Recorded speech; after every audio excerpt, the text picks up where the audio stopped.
Corona virus क्या यह वही महामारी है जिसके बारे में बड़े बड़े भविष्य वक्ताओं ने भविष्यवाणी कर कहा है कि 20वीं सदी में एक ऐसी महामारी फैलेगी जिसमें बहुत सारे लोग बेमौत मारे जाएंगे।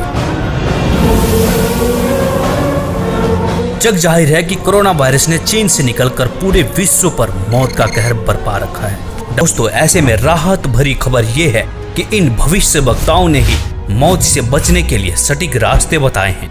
तो चलिए देर न करते हुए खंगालते हैं इन भविष्य वक्ताओं की भविष्यवाणियां। जय गुरुदेव पंथ के संस्थापक संत तुलसीदास जी की भविष्यवाणी। वह अपनी पुस्तक जय गुरुदेव की अमर वाणी के पृष्ठ 22 पर लिखते हैं, भविष्य में बीमारियों के बम फेंके जाएंगे, बीमारियों से लोग बेमौत मरेंगे। इस प्रकार की शुरुआत चीन करेगा। चीन अमेरिका के बड़े बड़े शहरों को नष्ट कर देगा, वहां भी लोग बेमौत मरेंगे। अमेरिका, चीन तथा रूस और चीन में आपसी युद्ध होगा। चीन में भी भारी संख्या में लोग मरेंगे। चीन की बची आबादी को भारत शरण देगा। आगे चलकर गृह युद्ध छिड़ जाएगा, तब जान बचाना मुश्किल हो जाएगा। अन्न और दवाइयों की कमी पड़ जाएगी। मेरी बातों को आप हंसी मजाक मानते हैं तो मैं आत्म कल्याण का काम करता हूँ। आप मेरी बातों को अभी न माने, जब सामने आएगी तब मानना। फिर आगे पृष्ठ 31 पर लिखते हैं, बाबा जय गुरुदेव की घोषणा सन 1972 में। आगे विश्व युद्ध होने पर भारी नुकसान होगा, लाशें पड़ी रहेंगी, उठाने वाले नहीं मिलेंगे। चीन, पाकिस्तान, अमेरिका आदि मुल्कों से विषैले बम फेंके जाएंगे। अधिकांश बम भारत की धरती पर उतार लिए जाएंगे। कीटाणु बम फेंके जाने पर बेगुनाह इंसान, जानवर, पक्षी आदि सब मरने लगेंगे। तो भारत का एक फकीर ऐसी जबरदस्त उल्टी आंधी चलाएगा कि उसमें हाथी भी उड़ता नजर आएगा। तेज हवाएं सभी कीड़ों को उड़ाकर वहां से ले जाएंगी। जहां से बम फेंके गए होंगे वहां फिर उस मुल्क के लोगों का सफाया हो जाएगा। दोस्तों, यहाँ पर इस भविष्यवाणी में जय गुरुदेव जी ने एक फकीर के बारे में भविष्यवाणी की है। उन्होंने कहा है कि एक ऐसा भारत का फकीर, एक ऐसा संत उल्टी आंधी चलाएगा जिसमें तेज हवाएं बहेंगी। जितने भी बम फेंके जाएंगे वह सारे उनकी धरती पर चले जाएंगे और वहां के लोगों का सफाया हो जाएगा। तो दोस्तों, देखना यह है कि वास्तव में वह फकीर कौन है। संत तुलसीदास जी ने इसी पुस्तक के पृष्ठ 59 पर 1971 में भविष्यवाणी करते हुए कहा था कि वह महापुरुष जो भारत को विश्व विजेता और विश्व गुरु बनाएगा, जिसकी एक भाषा होगी और एक झंडा होगा, वह भारत के एक छोटे से गांव में जन्म ले चुका है। संत रविदास, 16वीं सदी के विख्यात व चमत्कारी संत रविदास। दोस्तों, संत रविदास जी की भविष्यवाणियों से तो ऐसा प्रतीत होता है कि मानो संत रविदास जी ने 16वीं सदी में ही इस कोहराम के बारे में जान लिया था। उन्होंने इटली के बारे में बिल्कुल सटीक भविष्यवाणी करते हुए कहा है कि इटली में आने वाले समय में कोहराम मचेगा। दोस्तों, आपको बता दें कि इटली में कोरोना ने मौत का एक ऐसा तांडव मचाया है कि 13,000 से ज्यादा लोग मर चुके हैं और 1,10,000 से ज्यादा लोग संक्रमित हैं। संत रविदास जी लिखते हैं, भारत में अवतारी होगा जो अति विस्मयकारी होगा, ज्ञानी और विज्ञानी होगा, वो अद्भुत सेनानी होगा। जीते जी कई बार मरेगा, छद्म वेश में जो विचरेगा। देश बचाने के लिए होगा एक आह्वान, युग परिवर्तन के लिए चले प्रबल तूफान। तीनों ओर से होगा हमला, देश के अंदर द्रोही घपला।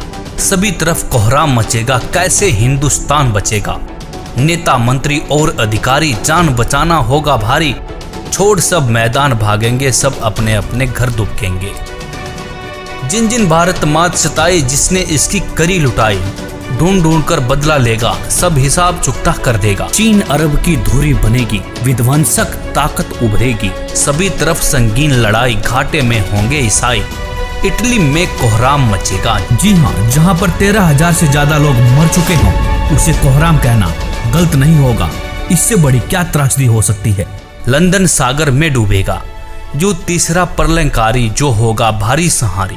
भारत होगा विश्व विजेता, भारत होगा विश्व का नेता। दुनिया का कार्यालय होगा, भारत में न्यायालय होगा। तब सतयुग दर्शन आएगा, संत राज सुख बरसाएगा। सहस्त्र वर्ष तक सतयुग लागे, विश्व गुरु बन भारत जागे। जैसे कि तुलसीदास जी ने एक फकीर, एक संत के बारे में भविष्यवाणी की थी, उसी संत के बारे में भविष्यवाणी यहाँ पर रविदास जी भी कर रहे हैं। कह रहे हैं कि तब सतयुग दर्शन आएगा, संत राज सुख बरसाएगा, सहस्र वर्ष तक सतयुग लागे, विश्व गुरु मन भारत जागे। जैसा कि आपने पढ़ा कि दुनिया का कार्यालय होगा, भारत में न्यायालय होगा। तो न्यायालय से तात्पर्य है ICJ, मतलब इंटरनेशनल कोर्ट ऑफ जस्टिस, जो कि वर्तमान में अमेरिका में है, वह भारत में चला आएगा। तब भारत सभी देशों का प्रतिनिधित्व करेगा और भारत विश्व विजेता और विश्व गुरु बनकर उभरेगा। दोस्तों, यह विश्व विजेता और विश्व गुरु की बात सिर्फ संत रविदास जी नहीं कह रहे, बल्कि दुनिया के बड़े बड़े भविष्यवक्ताओं ने भी इस बात का समर्थन किया है।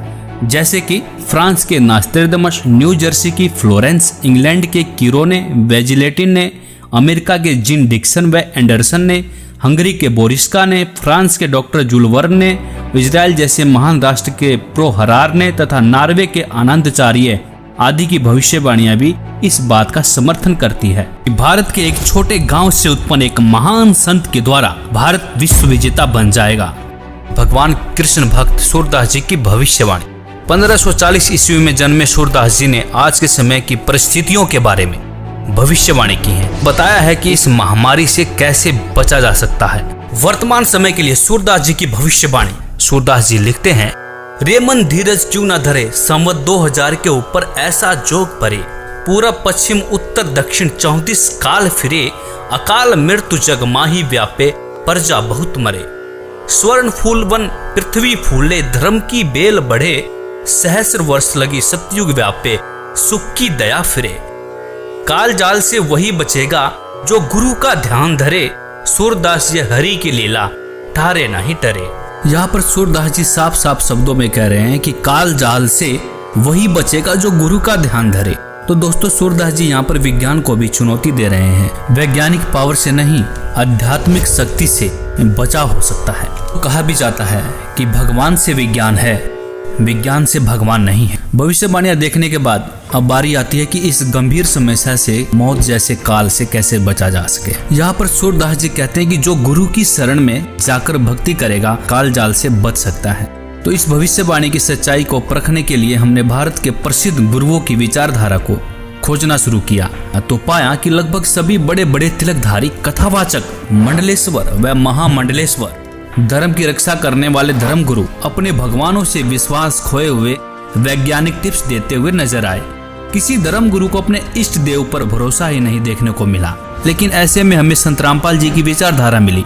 उन्होंने अपने प्रभु के प्रति विश्वास से लबालब वेदों के प्रमाण दिखाए और कहा कि यदि आप किसी भी बीमारी या मौत से बचना चाहते हैं तो परमेश्वर की शास्त्र अनुकूल साधना करें।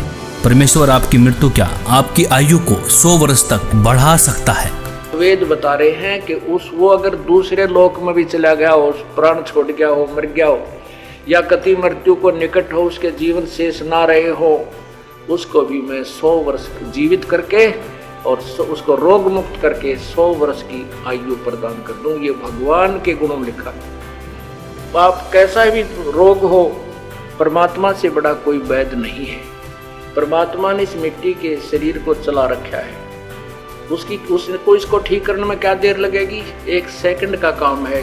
फ्रिक्शन ऑफ सेकंड में ये स्वस्थ कर सकता है। और ये जो हमारा विरोध किया करते हैं, हम समाचार पत्रों में लिखते थे कि उसको ऐसे ठीक हो गया, उसको ऐसे ठीक हो गया, तो ये उत्तर देते थे अज्ञानी कि हमारा करके दिखाओ, तुम किकर का लटका दे तार बांध रहे थारा क्यों करो, कनेक्शन दो इस परमात्मा का ना हो तो फिर हमें बताओ।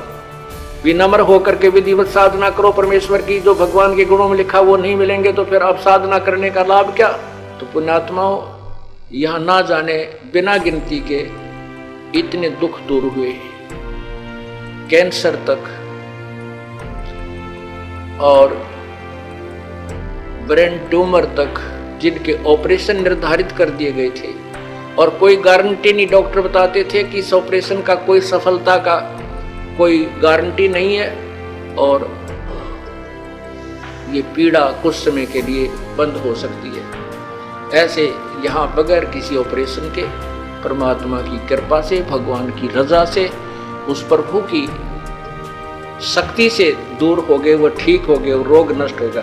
इसी का प्रमाण आपको ऋग्वेद दे रहा है कि परमात्मा पूर्ण ब्रह्म पूर्ण परमात्मा की साधना करने वाले की भगवान उसकी मृत्यु भी आ गई हो, उसके सांस भी शेष ना रहे और वो मर भी गया हो, उसको भी जीवित कर सकता है। ये देखिएगा ऋग्वेद, ये देखिए नीचे ऋग्वेद भाष्यम और दशम मंडलम, और यहाँ देखिएगा 161 नंबर सूक्त है, जिसको अब यहाँ इसके 2 नंबर, ये संस्कृत है,